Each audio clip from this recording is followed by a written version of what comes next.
From Bolero Mesa here for the title of the Arizona Baker Team event. Should be a fun one. Yesterday we had a whole bunch of rookies in the finals. Today 9 of our 10 bowlers have JBT titles. This guy is the only one who doesn't. That's going to change in the very near future. It could be in the next half hour as John Abagana starts things off. Baker competition means 5 bowlers combined to form one team game. John will play the first and 6th frames for his team, and Justin Phillips here will play the first and 16th frames for his team, Team Virtue.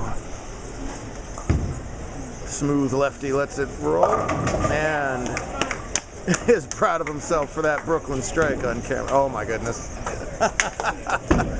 Making the most of his camera time. Here's Josh at the wall. Oh! Well, that's an interesting shot to start things off as he leaves a major washout and finds a way to go right through the middle of it again. You don't see that very often. That was for the camera. Right for the camera. Jack Gaines, the big guy, 1 career title. Oh, and he doesn't get the same break on the Brooklyn that Justin does. We'll have a split to deal with. No handicap involved in this. It's an all-scratch tournament. You got bonus pins if you had additional under 170 average bowlers. Each of them just had the 1, so this is a straight-up scratch bowling for the title.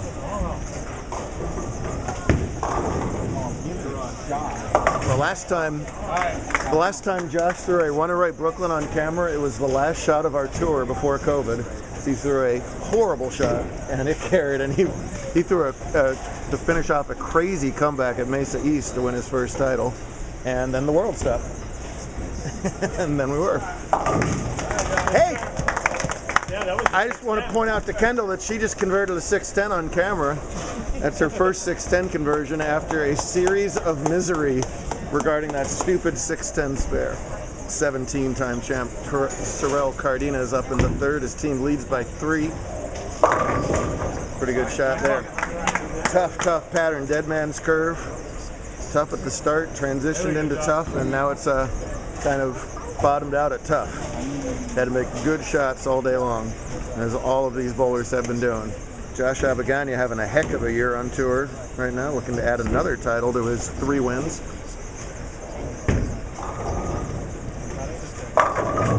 Good ball, man. One of the really good up-and-coming shot makers on tour throws a good one there, rings a 10. Sorrel says his wrist feels 100% back from a injury that didn't stop his bowling but limited his ability to back up or really saw on the ball. He says he feels 100% but still is very cautious to not try and overdo whatever he's doing. No problem with that single pin spare.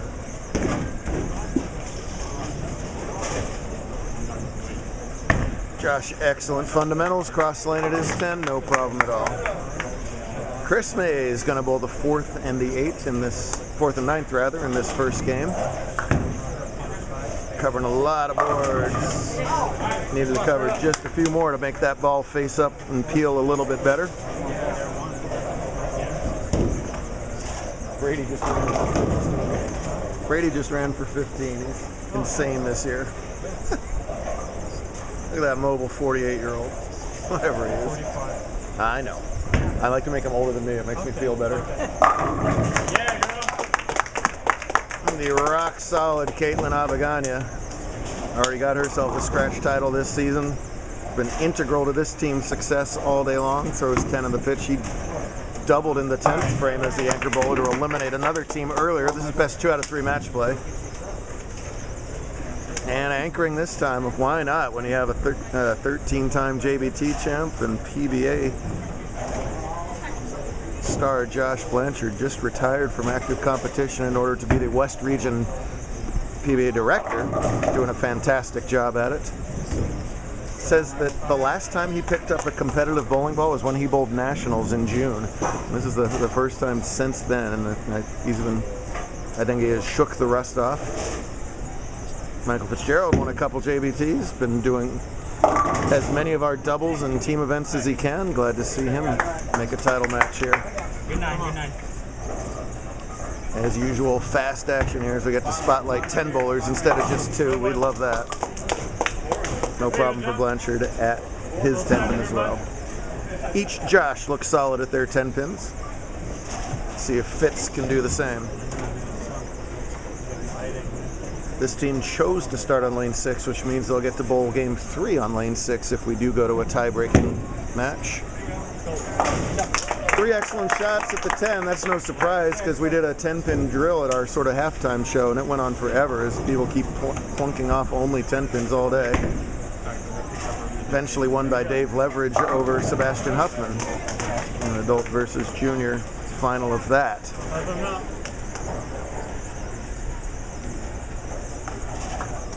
Phillips now, after his exciting crossover in the first, that was the last strike for this team. Oh, well, turns an unmakeable split into a makeable split at least, as that ball doesn't finish in time and leaves a 2-7 for him, 3-7 for him. Well, Abegania's got the easier 1-2-4 to shoot at, and he's gonna be all over that. Yeah, nicely done. There is no fear in any Abegania. They're usually among the youngers in whatever they're doing. Josh is bowling against some of the best scratch bowlers in the country and looks absolutely fearless playing against him. Not a surprise.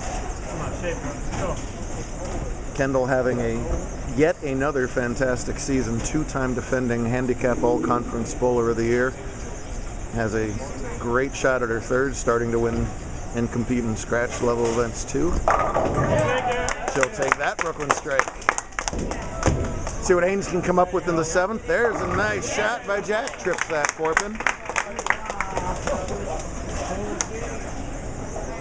I did learn during COVID, however, that Jack has some of the cooler Zoom backgrounds. Remember that too, right? Yeah, that's right. Uh-huh. Yep. Come on, Josh. Come on, Josh.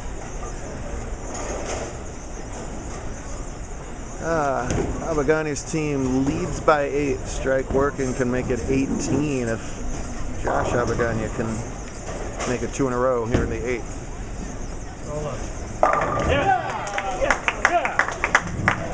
Dead flush 1-3, no doubter. 18 is the lead, but is it temporary? Sorrell can carve it back to 8 if he can strike in his 8th.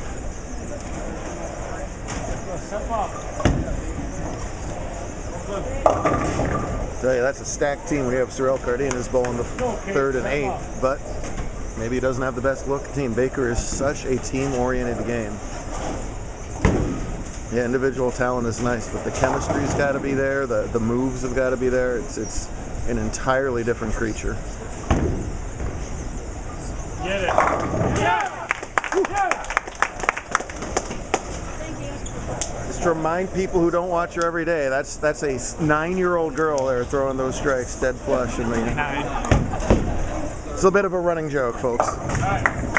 I'm glad he laughed. That's proud Papa and Mama over there. Just insanely talented. All these Abeganias are. So is this guy. One shot, half 10. It's lane 5, bud. I know. Josh has his entire brood in tow somewhere. There they are back there. Hi, Amy. Blanchard, A, B, and C. You can tell that they are deeply involved in the outcome of this match. There we go. This is the one that cares about bowling too, according to Josh, right? Yeah, there we go. Not at the moment. There we go. Chris struck in his 9th. But it's not going to matter because Josh spared his flat 10 on the 10th. That gets them 200 with the fill and good enough because Fitz can only strike out for 193. But talk about it all the time in these Baker formats. These are important shots for Michael because they may see this lane again. So they're important shots for both bowlers. You want to get as much information as possible. Kendall's dad says no, they're not going to see this lane again because they like the lane better. They very clearly wanted to start on lane 6. And they very clearly wanted to start on 5 and 6 instead of 3 and 4. Both teams seem to say they like lane 6 better. So that's great. If you can win the game on the bad lane, that's like a double win right there. The other team will have to do the same in order to stay alive and push it to 3.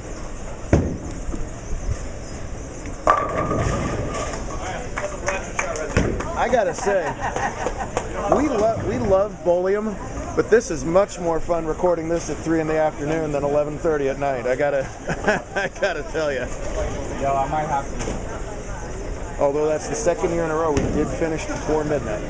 So, not so bad.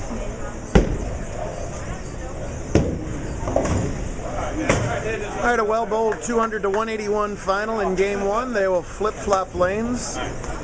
And our top-seeded team must win the next game in order to stay alive. Let's go, team, right here, man. Come on, do it again. Big thanks, huge thanks to Tiffany and Jody, the whole team here at Mesa for hosting us. Give us this whole big 40-lane alley in the middle of December, and we filled it up for sure. So fantastic host. Tiffany goes way back to season 1 with us, so we sure appreciate that. It's all right. Well, I fully expect John to give this one a good roll here. Go get those 3, man. He would excite the crowd if he can pull this off. Give it a roll. One of the more makeable big splits. Just get that 3 to the right. Bounce around and have fun in the 7-pin area. No Brooklyn this time for Justin. Keep it over, John. Of course, this wouldn't be the biggest split made today. This is close already. Nope, a little too early. Let me get some right. The biggest split by far today was Josh converting the 710 earlier. It was caught on a few people's streams, but it wasn't on a recordable cam, unfortunately, so he'll just have to make another one. Even though he's got no intention of leaving another one, I'm sure.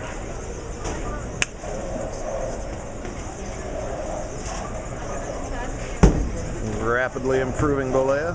Great. Well, tugged that one, but still love that physical form at the foul line.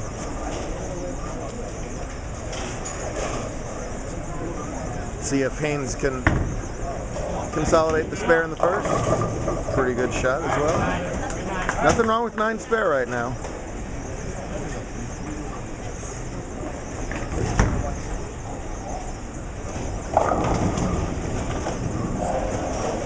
That's what they both hope for at the moment, of course, as well. Kendall, no trouble with her 6-pin. Exactly. And Jack does have trouble with his 5. Yikes, you Step up right here. see how much hang there is on the outside of the lane still on this sport pattern.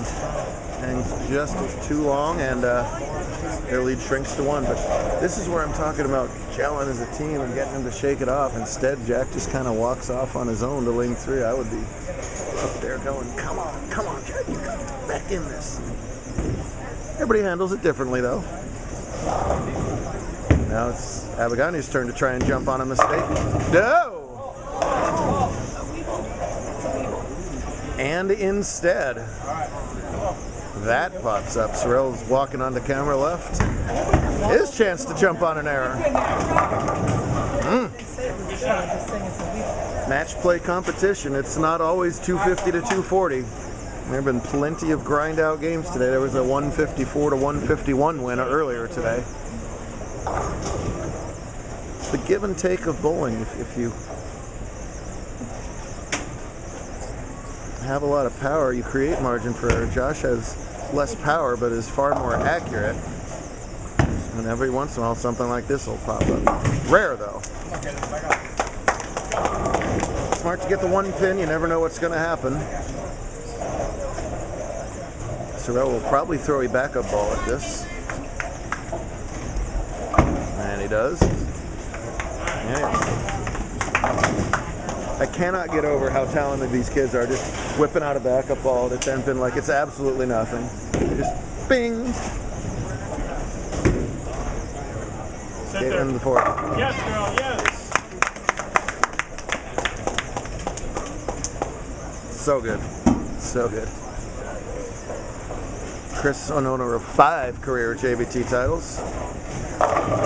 Posted that shot, means he liked it, but just a little bit late in coming around the corner there. That's what creates messengers that go in front of the 10. Good shot. Remember, that's the quote-unquote bad lane, so they just want to fill frames at the moment, as they've been given 2 gifts already by Blanchard's team, with the opens in the 1st and the 3rd. Josh would love to make it 2 in a row for his team in the 5th. And he does. Good, John. Caitlin Bland. Whoa, Caitlin getting dissed. I was just gonna say, great combination. Oh, what's going on over there? She'll get herself figured out.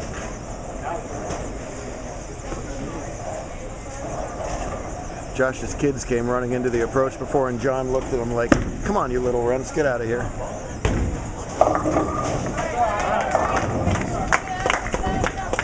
Ball change for 8. Only in bowling do you have this many ages and shapes all on an equal competitive footing. We love it. And hairlines in some people's case. Don't let it fool you, I'm not that old.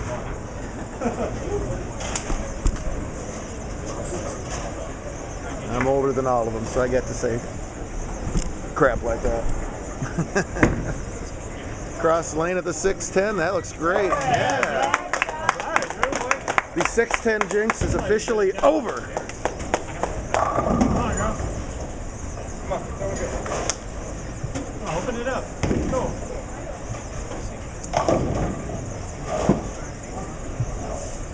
Phillips' team leads by 5, can make it 15. Oh, man. Hey, take advantage of that. Let's go. Nice shot. Excellent shot from Phillips. A ring and 7-pin. Yikes. Looks like a grind game here. Kendall would prefer this to be her last frame of the tournament. Got a wheel. Oh, fantastic break. Get the 4-5 out of that into the much easier 2-pin. Tour rolls on to Albuquerque next weekend for New Mexico's version of doubles. They'll do singles on Sunday, and then it's the big one, main event already. November, December bowling just goes by in the blink of an eye. Come on, Jack.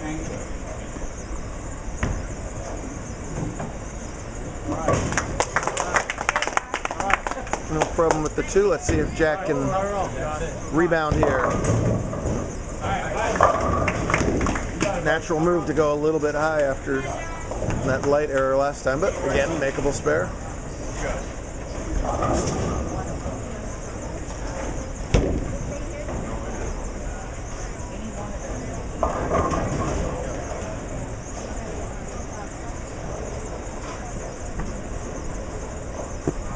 So nice how much the adults are intense in these doubles and team tournaments and want to win for their youth partners so badly. Appreciate every single one of them for coming on out this weekend. Josh is going to go high.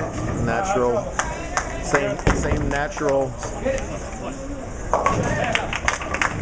error that happened to Jack, where you want to go high after a light error. A much better shot at the spare from Haynes. That's a big mark for their team. Fill those middle frames until you get to who you have listed as your big guns, and they still keep Sorrell in the 8th. They can move their order between games as much as they want. In qualifying, everybody had to anchor twice.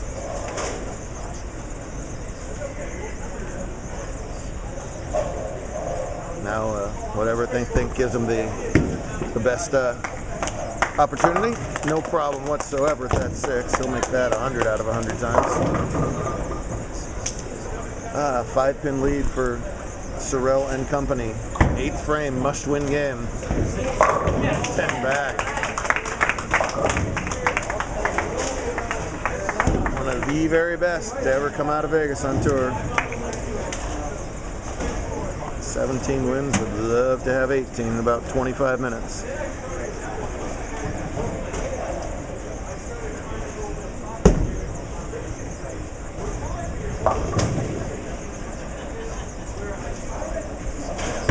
Abigani's answer in the 9th is another excellent shot. Something cuts off the pin that ordinarily hits the 7 on that light hit.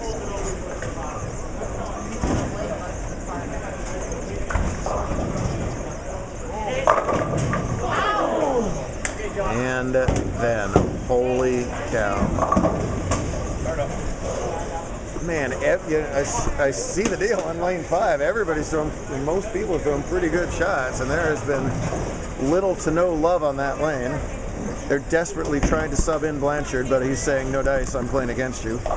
Josh made the 7-10 earlier. This would be a wild time to have the very first ever 7-10 on camera. Assuming he gets one, he'd have 153 through 9, which would give Caitlin's team a 6-pin lead if she spares her 7. Knew it when she threw it, and just in case we get a miracle.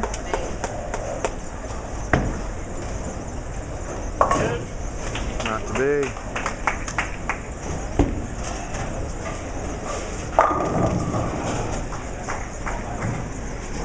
Well, for everybody named Abagania and Blanchard and Balea to win, Josh needs a double in the 10th. Anything less, Fitzgerald will have a chance to steal it back and push us to game 3.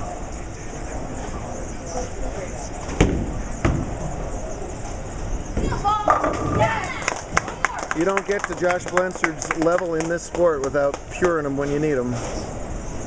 That couldn't have been any better. Mike must strike on this ball to stay alive if the tournament's over.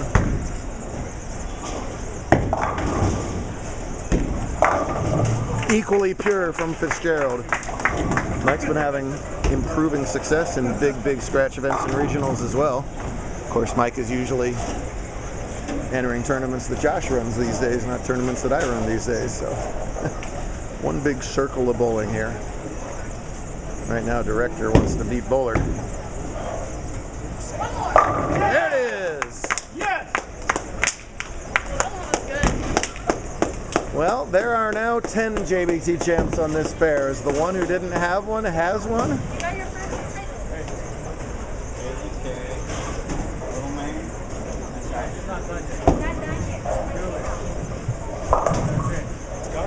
The Abagania parents are clearly a little more nervous than I am. Josh will need 5 pins. If he doesn't get 5 pins, I will eat my sneaker. Right here.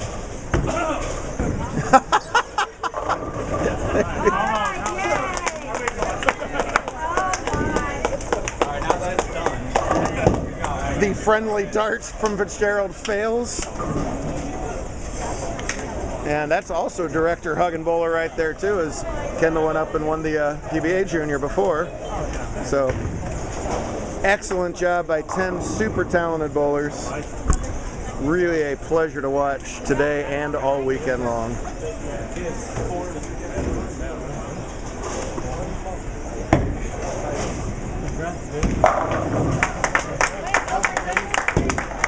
Great stuff.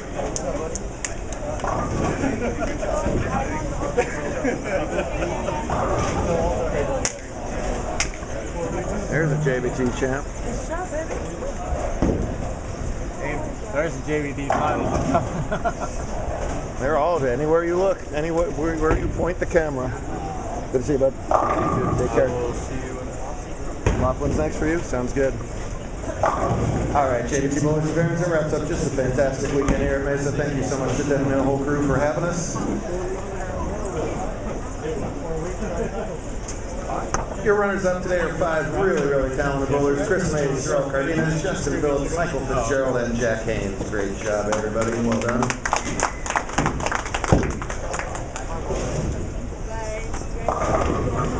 But when we started this match, we had 9 JBT champs on this pair, and now we have 10, winning the Arizona Baker Shootout for their 8th, 3rd, 4th, 14th, and very first, respectively. Kendall Balea, Caitlin Abagania, Josh Abagania, Josh Blanchard, and brand new champ, John Abagania.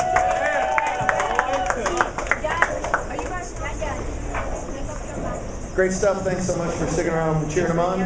Website, Facebook, YouTube is where you find out all the details about that and upcoming tournaments. Safe travels, happy holidays. If I don't see you between now and then, we'll see many of you in Vegas in a couple of weeks. And up in Laughlin in January. May we meet again.